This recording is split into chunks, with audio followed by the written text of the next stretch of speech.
Ang susunod na pag-uusapan natin kuman mga boss, no, ito namang scale reference, no. Dito sa scale reference mga boss, parang rotate reference din lang ito, no. So ganito siya kung halimbawa meron tayong rectangle dito. Ito yung gagawin nating example, no. Tapos meron tayong line. Baguhin ko lang yung kulay. Halimbawa, meron tayong line ito. At itong isang side side ng rectangle na ito, ipaparehas ko yung haba dito sa line na hindi naman natin alam kung ano yung haba, no? So, ilalapit ko lang yung line, ididikit ko lang dito. So, itong line yung magiging final length nitong side ng rectangle, no? Ngayon, kung hindi natin alam yan, baka ang ginagawa ng iba, i-scale ito, tatansyahin yon, no? So, sa scale, merong scale reference mga boss, no? Select lang natin yung i-scale natin. Tapos, yung scale, i-type natin SC. Yun yung shortcut command ng scale. Ngayon, magbe-base point tayo rito, no, sa end nitong rectangle. Tapos, specify scale factor daw. O, ipipik lang natin yung reference naman, no. Kung kanina nagtatype tayo ng R, ngayon, subukan naman natin pindutin itong reference na ito sa command line, no. O, pindutin natin yon. Ngayon, nanghihingi na siya ng specify reference length, no. Ang reference length, ito, yung dulo ng rectangle at saka yung kabilang dulo. Ayun, no? Ngayon, specify new length. Ang new length, ito ng dulo naman ng line naman. Ayun, no? So, ibig sabihin, itong line na ito at saka itong side ng rectangle na ito, magkasinhaba na yan, no? Ayan yung tinatawag na scale reference, no? So, dito sa actual job ng plano mga boss, na-encounter ko rin ito. No? Bihira mang ma-encounter ito pero nangyayari sa actual job, no? Sa opisina, sa paggawa ng plano. No? Halimbawa, ilagay lang natin ditong planong ito, ikakopy ko lang. Na-encounter ko ito pero kung kayo ma-encounter nyo ito, at least alam nyo na. No?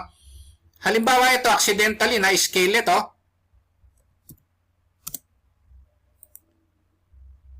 Ganyan ang pagkaka-scale, maaaring maliit yan or malaki. Ayan, no? So, instead na 2.5 yung haba nitong side na ito, no? Kagaya nung nasa kabila, naging 2.22 na lang, no? 2.22 meters. So, paano natin ibabalik sa 2.5 meters ito, no? Ito, nandito lang ito mga boss, sa sample lang natin, ha? Pero ito yung magiging final length natin, no? So, minsan na-save na yan, no? Naging na-save na yan, kinabukasan nakita nyo na lang sa opisina na ito na ang nangyari.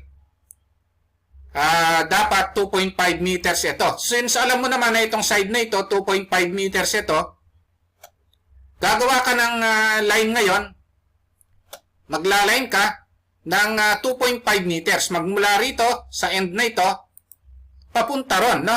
Na 2.5 meters. So, itatype mo lang ng direkta, 2.5, then enter. So, yung 2.5 meters na yan, ito yon. Kulayan ko lang ng iba para makita natin. Itong dilaw na ito. Ayan yung 2.5 meters, no? So, ito naman, sa pulang ito, 2.22 meters. So, ito yung magiging final length natin ngayon. So, paano natin gagawin yan, no? So, ganito ang gawin nyo mga boss. Kung na-encounter nyo ito, select nyo lang yung plano. Tapos, gawin natin yung ginawa natin kanina, no? So, yung scale, SC. Tapos, specify base point. So, base point tayo rito.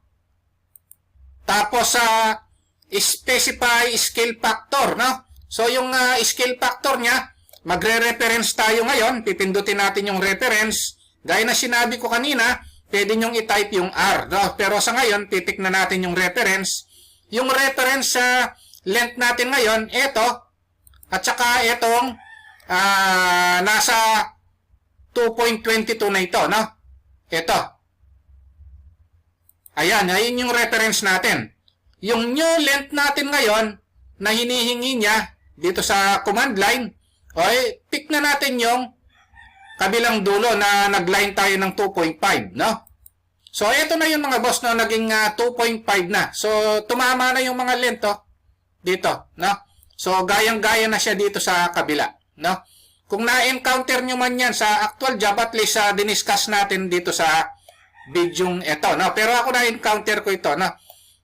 Bihira mang mangyari, pero nakaka-encounter po tayo ng ganyan sa actual job, no? Ayun yung scale reference, mga boss, no? Isa sa mga importanteng ginagawa, mga boss, pag gagawa tayo ng plano para mapabilis yung paggawa ng plano, ay kailangan matuto tayong gumawa ng dynamic block. Pampabilis ito, mga boss, para malaking tulong ito, mga boss, para mapabilis yung paggawa ng plano o kung ano man yung ginagawa natin sa AutoCAD, no? Halimbawa, mga boss, itong mga furnitures na ito, no? Nilagay ko na lang dito, galing siya rito. Ang unang step, mga boss, para makagawa tayo ng dynamic block, kailangan nating gumawa ng ordinary block. Nung mga nakaraang video, mga boss, na-discuss ko yung paggawa ng ordinary block. I-replay din natin dito para kahit paano, kasi kailangan nating gumawa muna ng ordinary block para makagawa ng dynamic block. Halimbawa, etong mga ito, gagawin ko munang ordinary block. Ang command dyan, B for block. Lagyan natin ng pangalan. Halimbawa, sopa. Pick points, pick ko dito. Select object, select ko yung sopa. Kailangan, mga boss, kung naka-check ito, itong open in block editor, kailangan i-off muna natin ito, no? Kasi ordinary block muna ang ginagawa natin, no? Then, okay. So, yung sopa, nagawa ng ordinary block ito, no? Halimbawa, ito naman, B for block uli. Lagyan natin ng pangalan. Halimbawa, table. Tapos, pick points. Pick natin sa gitna. Halimbawa, dito, no? Select object. Okay. So, meron na tayong block na table, no? O ito namang kama natin or bed. B for block uli. Name, halimbawa, bed. Pick points dito. Select object. Select natin yung bed, no? Then, okay. So, meron na tayong mga ordinary block na itong tatlong ito. So, para malaman natin yan, i-type natin yung I. Insert, no? So, ito yung mga yan, mga boss, oh. Bed, table, sofa, no? So, ito yun, no? Idadrag ko lang para makita natin. Ito, mga boss, ordinary block na ito, no?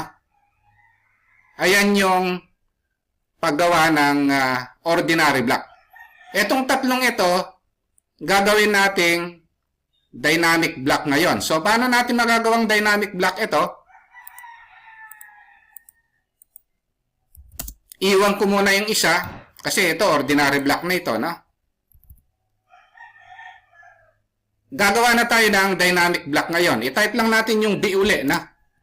This time, i-open na natin ito. Open in block editor.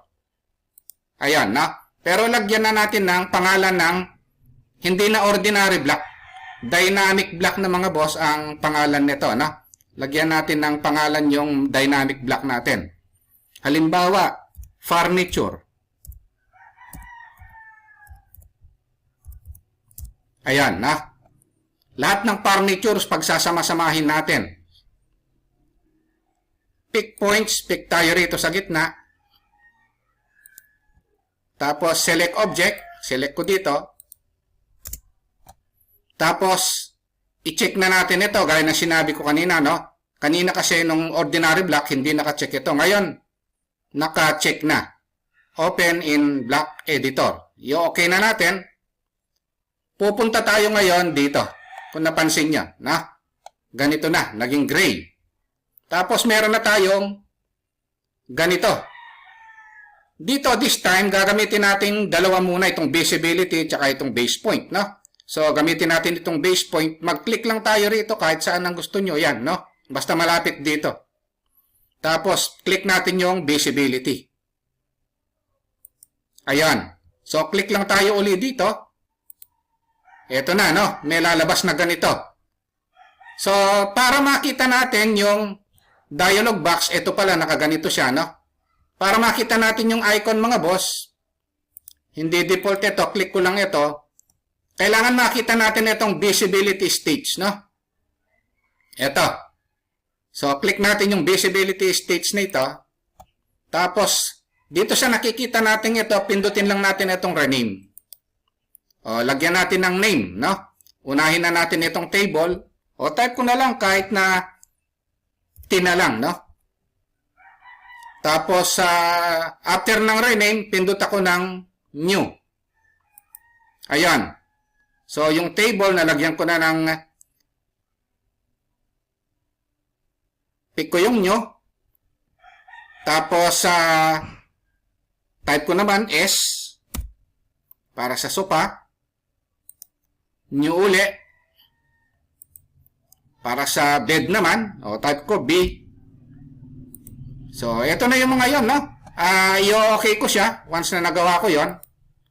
Ngayon, ang susunod na gagawin natin, kukunin natin dito yung, ito kasi table ito, no? Kukunin natin yung T, tapos ito na siya, i-explode natin. Kasi nga ito, block ito, no? I-explode natin. I-type lang natin yung X, then enter, naka-explode na. Ang susunod, kukunin natin ngayon yung S. Ayan, na? Dito. O, kunin naman natin ngayon yung sopa. Pansinin nyo nung in-explode ko, nawala, o, no? O, ngayon ang gagawin natin, ito namang sopa, explode na rin natin. Ayan. Susunod kunin natin yung B naman. O, nung in-explode ko, nawala yun, no? O, punta tayo sa bed. O, i-drag ko rito. Pagkatapos, i-explode ko na rin ito. Ayun. And then, i-close editor na natin. Itong check na ito, pipindutin na natin. Then, save the changes to furnitures. Click yung save. Ayun. So, ang mangyayari mga boss, babalik tayo ngayon dito na, no?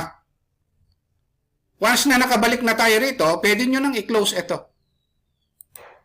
Ayan, na. Ito ngayon mga boss, dynamic block na ito. So, paano natin malalaman ngayon na ito, dynamic block na? Pag pinindot ko ito at nagpindot ako rito sa triangle na ito, mapapansin nyo, merong TSB. Yung sinave natin kanina, no? Pindutin ko yung S. Napansin nyo mga boss, nagbago siya, o, naging sopa siya, o, no? Click ko siya ngayon. Pindutin ko ulit ito. B. So, yung bed naman ang lalabas niyan. O, naging bed siya mga boss, o. So, ibig sabihin, sa dynamic block, lahat ng furniture, hindi lang yung sofa, bed, table, kung gusto nyo, yung iba pa rito, halimbawa, itong kitchen sink, no? Itong gas range, water closet, lavatory. Pag sama-samahin nyo, sundan nyo lang yung concept o yung step na ginawa natin, pwede nyo pagsama-samahin, no? So, ayan yung kagandahan ng dynamic block, no? Halimbawa, ito, alisin natin yung bed, change natin. Halimbawa, table uli. Ayan, no? So, kumbaga sa na-group siya, no? Hindi kagaya ng ito, individual block lang ito, no? Ito, grupo yung block niya. So, isang block lang nakikita natin, pwede tayong pumili ng marami. Ayan, no? So, naka-save siya kumbaga, no? So, ang paraan na ito, lalo na pag malalaki yung project mga boss, yung ginagawa nating plano, kailangan natin ito para mapabilis, no? Halimbawa, yung gagawin nating dynamic block, yung mga anilyo, no? Yung mga stirrups, lateral ties. So, iba-iba yan, no? Merong malaki, merong maliit. O halimbawa, yung mga bakal ng puting. O yung mga bakal ng wall puting, column puting, yung mga bakal ng biga. So, pwede natin gawing dynamic block yan, no? So, ang mangyayari, pag sasama-samahin na natin yung mga yon, o kaya yung mga block ng mga sa electrical, no? So, marami yon. Pag sama-samahin nyo lang para mapabilis yung paggawa natin ng plano. Okay, ayun lang mga boss, no? Kung nagustuhan nyo itong topic natin, huwag nyo po sanang kalimutang pindutin muna pala, no, yung subscribe. Pero isama nyo na rin po yung like at saka notification bell. Thank you very much at God bless po sa inyong lahat.